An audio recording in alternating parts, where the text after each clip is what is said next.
Hello again, everybody. It's Eric Bryant with Common Sense Commentary. Episode 4, we're going to dive into the dreaded DEI. All right. So, this video, a little bit more educational as far as pointing out a couple of things, getting some facts out there. Wanted to dive into DEI and why a lot of us think it's kind of bizarro and nuts and simply not needed. And you know why a lot of us feel that way? Because it's not. We've already had it. We've had it for years. The Democrats have just rebranded a couple of things and tried to present it as this brand new package to make people feel better about themselves, to make people feel like they're included. And guys, this is nothing new. There's been things on the books for years that cover this. They think maybe that we're not educated enough, or maybe we're too stupid to not catch on to what's been going on. And all these companies have started shutting down their DEI programs. Especially within the government. Because it's a waste. We don't need it. We've already had it for years, and it's common sense with a lot of us. If you're like-minded like me, we're tired of it being pushed on us. We're tired of the woke agenda, and a lot of that stuff started to be dismantled. But let me tell you, because some of you are probably trying to figure out, well, what do you mean we've already had it? Guys, we've already had it. Civil Rights Act, 1964. Let me read you something here. Here's the basis for it. Race, color, religion, sex. Okay? The Equal Opportunity Employment Act of 1972. Race, color, religion, sex, disability, and marital status. Okay? And basically what this means is, between the Civil Rights Act and the Equal Employment Opportunity Act, is you can't be denied or basically passed over because of race, color, religion, sex, disability, or marital status. Okay.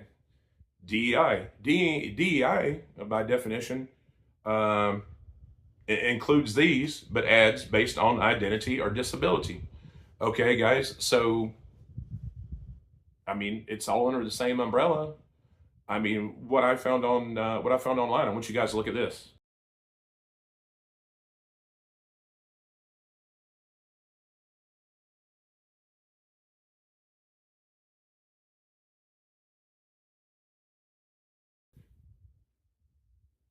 They're essentially the same thing. The Civil Rights Act of 1964 and the 1972 Employment Opportunity Act, guys, essentially cover all the bases already.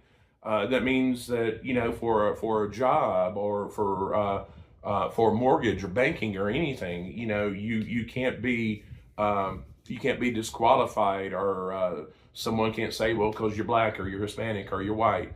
Guys, this has been in place for years. And I think what it boils down to is the Democratic Party wanted to repackage this as a whole new thing, DEI, and push a lot of this woke agenda that they've been forcing on us the last few years. And they wanted to be able to do what they wanted to do in schools. So they said, you know what? We already have that, but let's package it up in a new shiny box with a nice ribbon on top of it, and let's make the American people believe. And the thing is that the Democrats are real good about making things about religion or about race. All right, they've always been good about making things about race. The modern day Republican Party, they don't care. There's just a few things. We don't want inappropriate books in schools in front of our children. We're not saying burn the books or take them out, but at least have them in a place where they're not accessible until 16 or 18 years of age in your libraries. Okay, all right, because if there's going to be a conversation about same-sex couples, which again I have nothing wrong with, because I have friends, guys, that are gay. But here's the thing.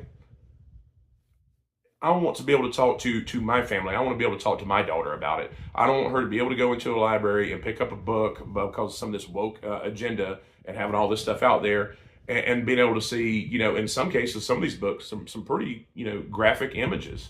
I want to be able to explain it, and that's my job as a parent. You teach your kids, or at least I hope you parents out there are teaching your kids. But this is a conversation that I want to have with my family, and it's the same on the diversity and inclusion, because we've had this for years. That's why we got the Civil Rights Act. That's why we got the Equal Opportunity Employment Act. I would say that if we hadn't had all those for years, for decades already, then yeah, there should certainly be a conversation about diversity and inclusion. But it's already here. It's already been going on for years. This is nothing new, other than it's a real good excuse for Democrats to call it something and then throw money at it and then use that money to push upon the public, some kind of hidden agenda or some of the things that they want to do with some of this woke stuff. And it's just absolutely nuts. Nobody, to my knowledge, has called them out on the carpet and made this comparison like I just made. It's pretty stunning, and it's all accessible right there online. It's not like I'm coming and telling you guys, "Hey, this is my thought or idea." I mean, I'm sharing the screenshots of what I found online about it, just a brief definition of each, and you can see, guys, the keywords are pretty much the same amongst the three. That's why a lot of us were frustrated with DEI, because we knew that we've already had this, regardless of marital status or sex or race or age or religion, or if you got disabilities, or if you're Republican or if you're Democrat or if you're independent, that's already been covered between those two acts. So we don't need to embellish it with something else and say, hey, we're not covered enough here. This is because it's hogwash. I mean, how many times do some of you here go to a doctor or go to a hospital? How many nurses and doctors from other countries? How many of them have a different skin color than you? How many nurses have a different skin color than you? How about people working the front desk there? I mean, it's nuts. I mean, you go to a gas station. All kinds of ages and sexes and races work and own, gas stations, hotels, small businesses.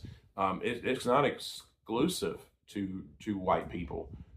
Everybody that's willing to work hard and buckle down and put your nose to the grindstone, you can achieve what you want to achieve. Okay?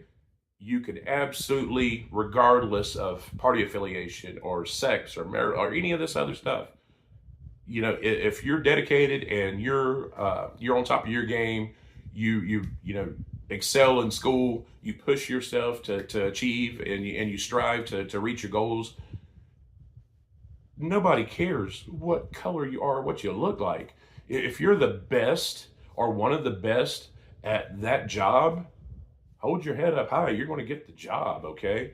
These acts, the Civil Rights Act and the Equal Opportunity Employment Act, 64 and 72, guys, that's what they're for. They're just for these instances I outlined, okay? So we don't need any of this woke DEI, and we need to push all this, transgender and body mutilation amongst our youth. We don't need all that. It has nothing to do with what we're talking about. If someone is transgender, power to them. That's their lifestyle choice. I'm not judging them, okay? But I don't want it forced down my throat every time I turn on the TV or look at a magazine. Hey, it's your lifestyle. I get it. I'm not forcing my lifestyle and my choices and my decisions, whether you agree with them or not. I'm not forcing them on anybody. I'm not out there, protesting. I mean, that was one of the things I saw yesterday in the news cycle. It was late yesterday evening that there was a city or township in Massachusetts that is going to be a sanctuary city for the LGBTQ plus group. And I watched, and a lot of them were up there and shaking, and or said they were shaking, weren't shaking, but said they were so afraid of President Trump. President Trump hasn't said anything about these people. He hasn't said anything about these people. We all know he's a little tough sometimes with what he posts. But again, he wants the best for everybody, just like we do. And I mean, just like all Americans do. So it's each his own. It's your business. But you know, it's a narrative, guys. The Democratic Party, the Democrats, they have made this so much about race and gender and what you identify as, that when you show them something different, like the current president, the current administration, they freak out because they're like, oh, well, we're not hearing this. We're special. We're not hearing that that everybody loves me no matter what. You know, because we don't have to tell you. Just go and do your job and live your life. You know, we don't need to have a parade. Okay, we don't need that. Be a part of society. Hold your head up. If you're a man and you want to put on a dress and you want to go say you're a woman, power to you. I support you. That's your choice. But don't put it in front of me every minute of every night and day. I mean, I'm not forcing. You know, nobody is forcing, you know, their lifestyle upon them. You know, I mean, there's some folks out there that might look at you a little strange from time to time because they're not fully accepting of it. But you know what? I am. We're in the 21st century. It is what it is. I've seen some crazy stuff in my life and some things I didn't agree with and some things I didn't agree with at the time. But then I went back because it was my personal growth that allowed me to say, you know what? I get it. I see it. It's not for me, but hey, I understand it. But I don't think you need to run and be scared because the previous leadership, you know, made everything about race, sex, or how you identified yourself. Okay, the current administration, you know, go and get your job. If you're a guy and you wear a dress to work, but you're the best engineer there is, you're going to get the job. Okay, I mean, they might make you adhere to a little bit different dress code. But let's stop making everything about gender. Let's stop making everything about, you know, race or where you're from. And instead of this DEI nonsense and this woke agenda, what we need to do is we need to identify in the Department of Education. All right, because we're ranked 40th right now, but it costs us more per pupil to educate our children, K through 12. Okay, so if we're spending more money on each child, and it's progressed over the years, but the results are less, that's what we need to look at. Regardless of any of this other stuff, we need to figure out where our government or where we're failing, you know, as parents or as educators, where we're failing, and we need to lift these kids up and do the best that we can because we're not cutting it. We're spending the money, but there's something wrong there. So instead of trying to push all this other stuff on our youth and our kids, let's focus on the now. Let's focus on the mathematics, the history, civics. You know, let's focus on science. Things that are played an important part of my growth and development as a child and as a teenager in school. We need to get back to that and hammer at that. There's plenty of time for our youth, guys. There's plenty of time for our youth for them to be able to, for us to be able to talk with them and explain the birds and the bees, or the bees and the bees, or whatever we're going to teach them. You know, let's do that. Let's leave that up to the parents and what they're going to put in front of their kids. Now, I'm not saying they can't accidentally run across this stuff, and you know it'll happen, and we'll have to adjust on the fly and do the best we can to explain it. But you know, instead of all the woke stuff and all the stuff I've seen going on in our schools and just across the country, not even in schools, you know, we should probably, where we're at right now, we should probably put the brakes on that stuff, since it's been around since 64 and 72 essentially. Let's put the brakes on that stuff. Let's focus on our youth. Let's focus on educating our young folks. You know, we can get to a point if there's still a need to where maybe we're not doing enough as far as teaching them about, you know, race, religion, you know, sex, you know, if they have disabilities, you know, that's all things that we can work on. But we got to do it together, and we've got to put an end to this nonsense, to this crap. I mean, it does nothing but waste a lot of money, and that money could be spent elsewhere. Like figuring out exactly where we need to focus on in our education system. Uh, to me, that's pretty huge. I mean, I have a child, but if we're not fixing the problem now with some of this stuff, as our youth, as our kids, as they start getting older and progressing in age and through school, guys, it's like my dad used to say. You can build a 2 or 3 story house. That's fine. But unless you lay a strong foundation and you build upon that as you're going up, eventually that house is going to crumble. Okay, and what I mean by that is we need to start and have a baseline, and we need to build upon that with our youth, get this woke nonsense and this DEI stuff out of here. Because again, Civil Rights Act, Equal Opportunity Employment Act, guys, we already have it. All right, I don't know how much more we need to push this on people. It's already there. It's already in the law. Okay, it's been in the law for decades. So again, let's focus on our youth, because they're going to be where we are in a few years, and they're growing up at a different a different time and a different generation than I did, or some of you folks watching this did. So pretty important that we try to educate them as most as we can, because guys, we know how the world works. I mean, I've been doing it for 46 years. Some of you guys out there a little bit longer, some of you a lot longer. But we got to get this set up now, because if we don't, by the time they are our age, I shudder to think what the world's going to be like. I mean, what are we raising when we're pushing this nonsense stuff in front of them? So again, I appreciate your time. Thank you for inviting me onto your device or into your home, wherever you're watching from.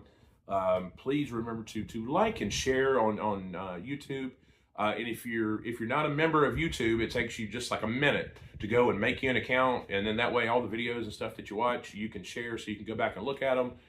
You can find new content and subscribe. So make sure, because I'm really trying to. My numbers are looking great with views and subscribers, but I want to keep it growing, because I've got some benchmarks I set personally, and I want to continue to grow the viewership, and I want to have fun things where I can do contests, and for each benchmark I hit, I can give away prizes and things like that.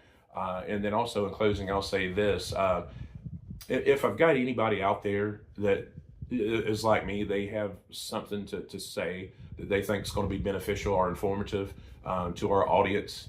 If they're as passionate as I am about some of these topics, message me. Come on, you can sit right here next to me. We'll do a show. We'll knock it out. We'll cover some of this stuff. Even if we don't agree 100% on everything, it's interesting to see both sides of it.